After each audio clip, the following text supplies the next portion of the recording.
She woke to the sound of water hitting the floor, her body weak and her face cold. The lights in the house flickered as if the world were collapsing around her, and for a brief moment, Karen Mitchell thought she was back at the front, back when danger came with the smell of smoke and silence. But there were no soldiers here, just a 68-year-old woman, alone in a dark house in Bakersfield, her heart beating too slowly. Shadow, her old war buddy, growled nervously. He could sense what was about to happen, as he always had.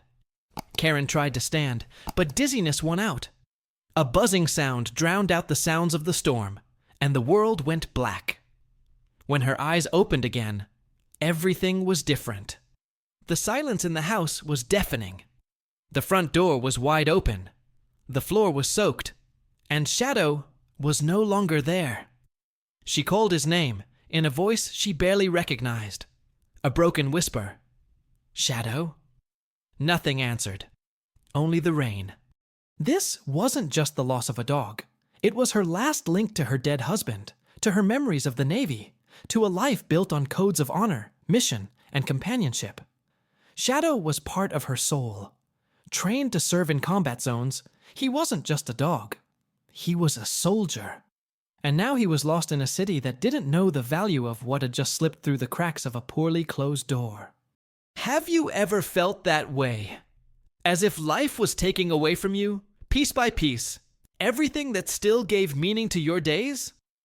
Karen felt it. Every step was an effort. Every sign stuck to the posts was an attempt to hold back what was slipping through her fingers. She walked with a leash in her hand, her eyes red from searching. Sometimes she would ask strangers, with an almost childlike hope, "Have you seen a German shepherd, dark, with a military collar?" But no one did. No one knew. And no one seemed to care. Still, she kept going, because giving up was a word that had no place in her vocabulary. She had been trained to resist. But even the strongest soldiers have a limit, and hers was dangerously close. What she didn't know was that, while she was facing the emptiness and pain of yet another loss, something extraordinary was already happening. Miles away, another silent soul, a girl no one could hear, had found that dog. And between the silence of the veteran and the silence of the child, a connection would be born that no one could explain. Stay with me, because what happens next isn't just a twist. It's a lesson in courage, commitment, and the kind of love that goes beyond words. Emily was on her knees in the backyard, her knees caked with mud and her fingers stained blue. The sky still threatened more rain, and the morning silence seemed as thick as the clouds over the small house on the outskirts of Bakersfield. She didn't speak. She didn't gesture to anyone. Her drawings on the ground were the only language she knew, little chalked worlds where people didn't shout, sounds didn't frighten, and everything made sense in its own way. It was there, among the flower scribbles and incomplete circles, that she noticed the dark figure standing next to the wooden gate. A German shepherd, soaked, shivering from the cold, with his eyes fixed on her. He didn't bark. He didn't move forward. He didn't ask for anything. He just stood there, as if he were waiting for a sign, a gesture, a look. Emily stood up slowly. She didn't approach strangers. She didn't touch unfamiliar animals. But there was something about that dog, a familiar kind of sadness, a weariness she recognized, even if she couldn't explain it. She walked over to him, her heart beating in a different way. She held out her hand. Shadow pressed his nose against it and closed his eyes. At that moment, everything stopped. She smiled, a shy, crooked, barely noticeable smile, but real. And it was the first since, well, no one knew for sure. Maybe since you stopped talking. From that moment on, Emily was no longer alone, and neither was Shadow. Over the next few days, something almost invisible began to blossom there.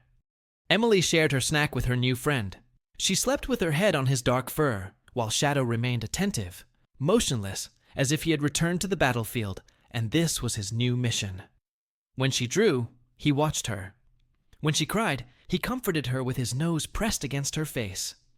But the world around us does not always understand what cannot be translated into words. Emily's parents were worried. An unknown dog that had appeared out of nowhere could be dangerous. He could bite. What if he's sick? We don't even know where he came from.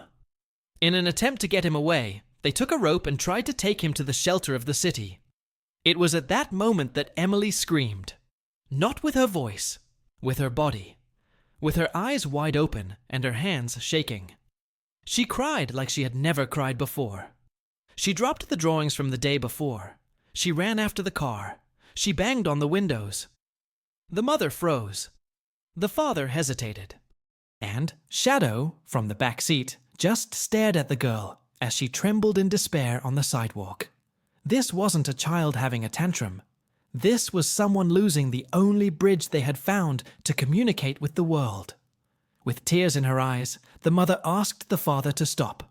He came back. Shadow got out of the car and, without needing an invitation, walked over to Emily and lay down next to her. That night, the parents did not sleep. They stayed in the living room, in silence, watching their daughter sleep deeply, hugging the dog. Something rare. Something new. The next morning, they found a sketchbook next to her bed. On the front page, Emily had drawn 3 figures. A girl, a dog, and a woman with short hair and dark clothing, with a tear on her face. Nobody understood the third drawing. Not yet. Meanwhile, Karen was on her own journey. She no longer hung up posters. She simply walked the streets with a blank stare and a hidden pain in her hunched shoulders. Sometimes she clutched Shadow's collar to her chest, as if holding a secret. But even in the face of the silence of the city and the indifference of the people, she continued. Because inside her there was still a fragment of the woman who had survived the war, who had seen comrades fall beside her, who had buried her own husband with military honors, but with no one to hold her hand afterwards. Shadow was not just an animal. He was her story. He was what was left of everything she had given of herself for her country, for others, for her mission. And now that story seemed to have been erased like a name in the sand. But all was not lost. In Emily's neighborhood, a neighbor took a curious photo. A little girl hugging a German shepherd. He posted it on social media with a simple caption, "Look who showed up at my house." The image gained likes, comments, and ended up in the eyes of someone who had no idea what was about to happen. If you read this far and felt something in your chest, write in the comments. I felt that connection too. And there's more. The revelation behind this reunion hasn't even begun yet. Let's continue. Karen turned on the dim porch light with shaking hands. The bulb flickered, casting shadows across the weathered walls of the house. It was cold. The kind of cold that seemed to come from deep within your skin, from your soul. She sat down in the wooden chair that creaked under her light weight, too light for someone who had always been strong, steady, ready for any mission. But now, there was no mission. Just a painful absence, which echoed in the walls of the silent house. Shadow was not there. In her right hand, she held a worn leather collar. In the other, the metal tag with his name on it. Shadow Mitchell. It was more than just identification. It was a reminder of everything they had been through, of everything he had saved, of everything she had failed to save. "Come back to me," she whispered, almost voiceless, to the wind that blew the dry leaves across the porch floor. For a moment, she closed her eyes. And she was back. Back to that day in Afghanistan, when they were surrounded in an abandoned village. Her husband, David, had been shot. The radio was dead. But Shadow was there. He was the one who ran under fire, carrying a first aid kit. He was the one who stayed by David's side until the helicopter arrived. And he was the one who lay beside her in the military hospital when she finally collapsed. Shadow never abandoned her. But now he was gone. And she didn't know if she could bear to lose him again. People around her tried to help. A neighbor brought soup. The lady at the bakery asked if she needed company. But no one really understood. Because no one there had served. No one there knew what it felt like to lose pieces of yourself in silence. The streets seemed emptier. The days seemed longer. Karen began sleeping with David's clothes hanging on the chair.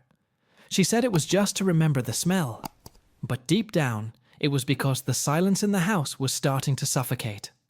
Shadow was the only one who filled this silence with meaning. And now, with him gone, everything seemed like a punishment. A painful echo of the past that insisted on knocking on the door. One afternoon, while leafing through an old album, Karen stopped at a photo that made her squint in pain. It was David kneeling beside Shadow, still a puppy, at the naval base. She, in the background, smiled in her sand-stained uniform. Neither of them knew that this would be one of their last photos together. You think you've paid all your prices, until you realize that life still demands more, she whispered to herself. She slammed the album shut. The noise echoed through the room like a bang. Then there was silence again. However, amidst that grey routine, an almost unnoticed detail emerged. A young man, Luis, a volunteer for the NGO that helped lost animals in the region, rang the doorbell. He was holding a cell phone in his hands, the screen shaking with an image open. "Is that your dog?" he asked hesitantly. Karen was slow to react. She picked up the camera carefully, as if she were holding a bomb about to explode. The image showed a child hugging a German shepherd. The framing was rough, the quality was poor. But the eyes. She would recognize those eyes anywhere in the world. Era Shadow. She tried to speak, but her throat failed her. Her entire body shook as if her nervous system had been reset. A kind of collapse that made no noise but hurt, as if everything inside her was rearranging itself at once. "Where was that?" he managed to ask, his voice scratchy. Luis gave the address. It wasn't far, but to Karen, it seemed like another planet. That night, she didn't sleep.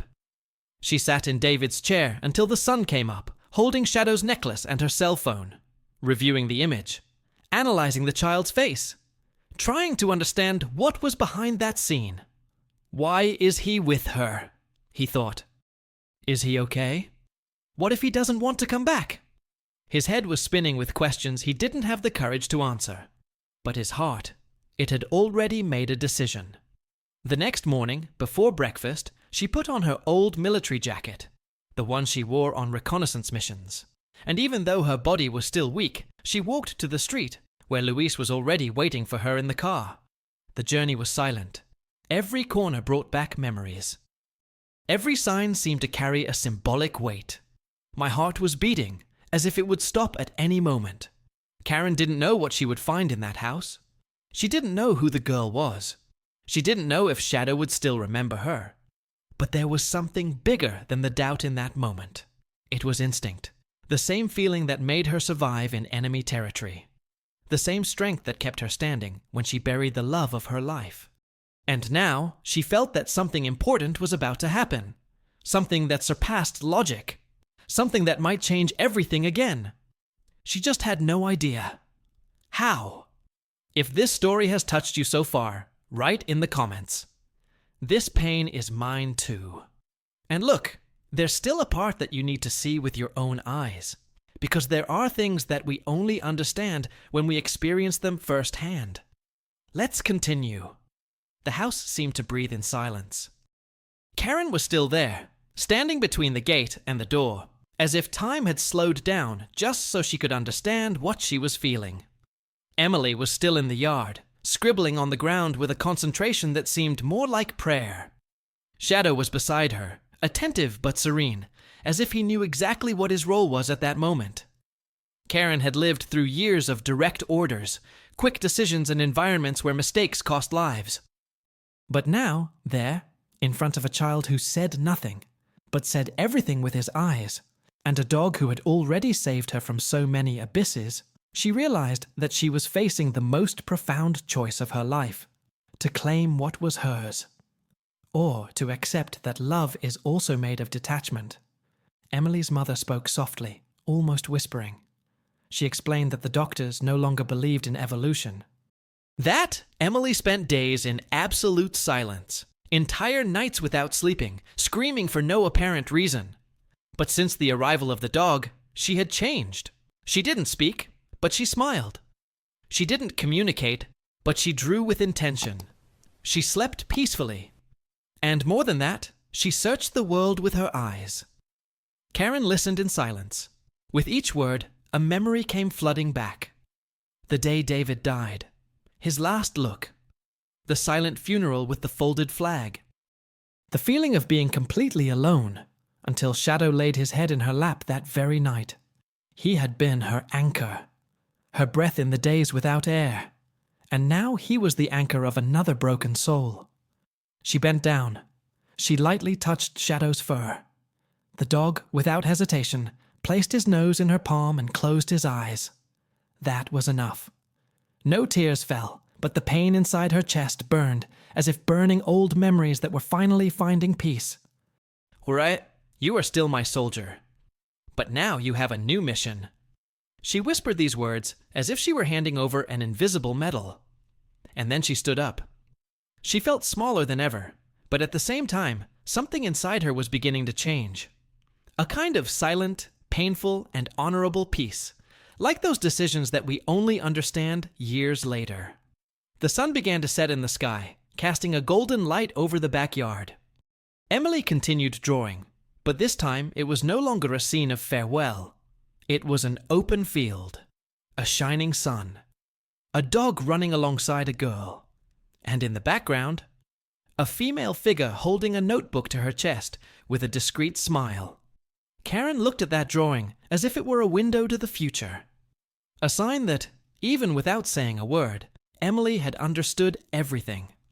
She turned to leave, but suddenly she felt a small hand touch the hem of her jacket. It was Emily. She was staring at her, and with timid fingers she held out something. A folded piece of paper. Karen took it. She opened it carefully. It was a pencil drawing. A house, a tree, 2 dolls holding hands. And in the corner, in irregular letters, written with effort, a single word. Back. That word pierced deeper than any explosion she had ever heard in combat. It was a request, but also an invitation. A new bond, sewn with trembling but true lines. Karen didn't answer. She just lowered her head, clutched the paper to her chest, and smiled with moist eyes. And then she did what no one imagined. It returned. The next day, before 8 in the morning, I was at the gate again. I was carrying a basket of cookies, an old Navy storybook, and a shirt that had once belonged to David. Too small for any adult, but perfect for a little girl who was beginning to understand the world through the eyes of someone who had seen pain up close. She came back every day. Sometimes for an hour, other times for the whole afternoon. She told Emily stories in a low voice, showing her old photos, maps, and memories. The girl listened in silence, but her drawings began to change. The trees grew leaves. The faces had details. The eyes had color. And Shadow. Shadow stood in the middle of the two, like a living link. A guardian who understood that his mission was no longer to protect against bullets, but against emptiness. Against silences that swallow everything. One day, Emily's mother opened the door and found the two of them in the backyard, sleeping in the sun. Emily was hugging Shadow, and Karen had her arm outstretched, lightly touching the girl's fingers. Nothing more was needed. This was family, even without blood ties, even without any signatures on paper. It's funny how life pushes us to the bottom, to test whether we've learned how to swim. But sometimes, the one who saves us is not the one who shouts, but the one who stays. The one who looks. The one who listens without saying anything. And that's what Karen understood. There are battles that are not won with strength, but with surrender. Write in the comments. Some bonds don't need words, because the strongest bond is the one born of silence. That morning, the gate opened slowly, creaking as always, but now with another sound behind it, the sound of Hope walking again. Karen walked into the yard, with her navy jacket folded over her arm, and a simple bag filled with books, cookies, and crayons. Shadow ran toward her, but not with the same impetus as before. It was a calm, almost ritualistic run, as if to say, "You're back. I knew you would be." Emily, sitting under the shade of the mango tree, looked up. This time it was no longer a surprise. It was habit. It was affection. It was a bond. She stood up slowly and ran to hug Karen, without a word, but with the strength of someone who already understood everything. In that silent embrace, there was more truth than many entire conversations. Karen sat down on the floor with them. She took her pencils out of her bag and began to show them the pages of a new notebook she had bought. It wasn't just any notebook. It was the same model David used to record mission coordinates, field notes, and reflections between gunfights and dust. She had kept that notebook for decades, like someone who keeps a piece of her own soul, and now she had bought one just like it. For Emily. "Every mission begins with a plan," she said, showing how to draw maps, lines, circles. The girl watched attentively. She didn't answer, but her eyes shone as if absorbing each stroke as a secret password to a new world. Shadow lay between them, resting his head on Emily's feet, but keeping his gaze fixed on Karen. It was as if he was watching over them both at the same time, as if his new mission was to keep that connection alive. Over the weeks, what began as a visit became routine, and from routine, real affection grew. Emily waited for Karen on the sidewalk, holding her notebook. Shadow barked when he heard the truck. The girl's father tidied the yard before the senior arrived, and her mother made fresh lemonade. It was as if the entire house had been shaken from the inside. But the most profound change was not visible. It was in the way Emily touched the world. She began to draw people. She began to point to the figures, and every now and then she would venture a stray word. Karen. Shadow. Home. For a child who had never even said a name, that was a revolution. And Karen, in turn, rediscovered parts of herself that she thought were lost. She began to write again. Short texts, reflections, memories. One day, she took one of these writings to read aloud to Emily. Sometimes the war doesn't end on the battlefield. Sometimes it continues here, inside, until someone comes along, silently, with a sincere look in their eyes and tells us, "You are still alive. You can still love." She had barely finished reading when she realized that the girl was holding her hand, squeezing it slowly. No words were spoken, but the gesture was everything. And it was in that deep silence that the truth was revealed. Karen had found what she had always sought after the war. Not redemption, but belonging. The pain of having left Shadow there, weeks before, now gave way to something else. A kind of mature peace. A conviction that love doesn't end when it changes form. That there are difficult decisions that, when guided by the heart, plant the seeds of something much greater than what was lost. And Emily, with her silent way of feeling, made Karen understand that each day in that backyard was a new mission. Not the mission of saving someone, but of being together, of staying. Still, there was more. Something Karen hadn't revealed yet. Something that he kept at the bottom of a drawer, wrapped in fabric, with the smell of old wood. An object that carried scars from the past, but that could now have a new meaning.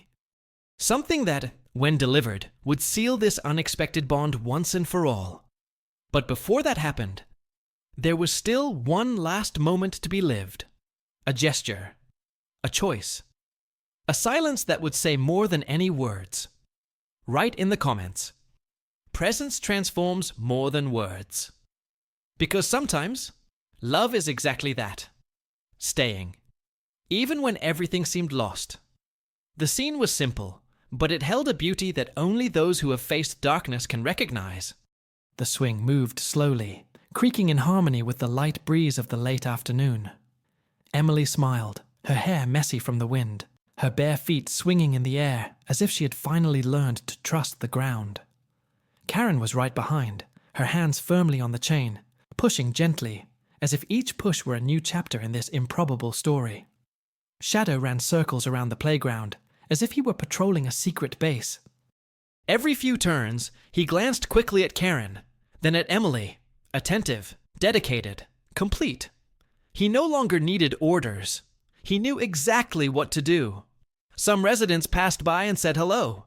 They nodded, and every now and then they came over to hear a story. Because yes, Karen had started telling stories again. Not like before, in the cold days of morning, but now with a different cadence.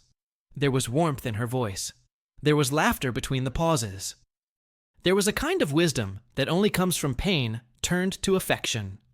She spoke of missions in faraway places, of nights in the desert with the most starry sky she had ever seen, and of a sergeant named David who could silence an entire troop with just a gesture of his hand. Emily listened to everything with big eyes, as if she were drawing the words from within. Soon, the local school began displaying the girls' drawings. Small pictures of airplanes over mountains, smiling soldiers, war dogs with kind eyes. And among them, one stood out. A woman with short hair, a blue uniform, and a necklace around her neck, surrounded by red hearts. So Karen. But no one knew what she had done that very morning, before her walk in the park. No one knew that she had woken up earlier than usual, put on her old uniform for the first time in years, and walked to the city barracks. She was carrying something in her pocket. Something that had been kept for a long time. She was greeted with respect, but also with surprise. After all, Karen Mitchell had not set foot there for years. She spoke to the officer on duty. She explained who Emily was, what had happened, the transformation she had witnessed. And there, in front of the flag, with a firm but emotional voice, he made a rare request. I would like her to receive recognition, not for being the daughter of a military man, but for being, herself, a silent heroine. The officer didn't hesitate. He promised to organize a small ceremony. Nothing grand, but symbolic. The kind of gesture that carries an impact that goes beyond words. Karen came out with a folded piece of paper in her pocket. A provisional certificate with Emily's name handwritten on it. A beginning. A recognition. A symbol that courage has no age, no uniform, no loud voice. That day, Emily didn't know what to expect. But Karen did. And she smiled to herself as she bought yellow flowers and tucked the certificate into an old Navy history book. That gesture wasn't just for Emily. It was for all the times Karen thought her journey was over. For all the mornings she struggled to get out of bed. For every piece of her heart that slowly, lovingly, patiently put itself back together. And for every life that, even without knowing it, she would still be able to touch. Because sometimes the greatest missions arise where no one expects them. And the people who were once trained for war are the same people who, in silence, teach the world to make peace. Write in the comments. The mission continues even off the field. Because maybe true heroism is this, continuing. Even after the battle. If you've made it this far, it's because something in this story really touched you. Maybe it was Emily's gaze, Shadow's loyalty, or Karen's silent courage to start over even after so much pain.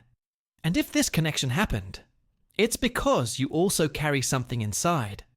Something that understands the value of being present, even when everything seems to be lost. So take advantage of this moment and subscribe to the channel. Here we share stories that not only move you, but also bring to light truths that the world sometimes forgets. Leave a comment with the phrase, "The mission continues within me, just so I know you stayed with me until the end," because those who truly feel, stay. And if this story touched you, give it a like. This helps us to continue bringing you content like this. Human, profound, and that reminds us of what really matters. There is a video here that complements this journey. Click and continue with me there, because there are more stories that are worth feeling.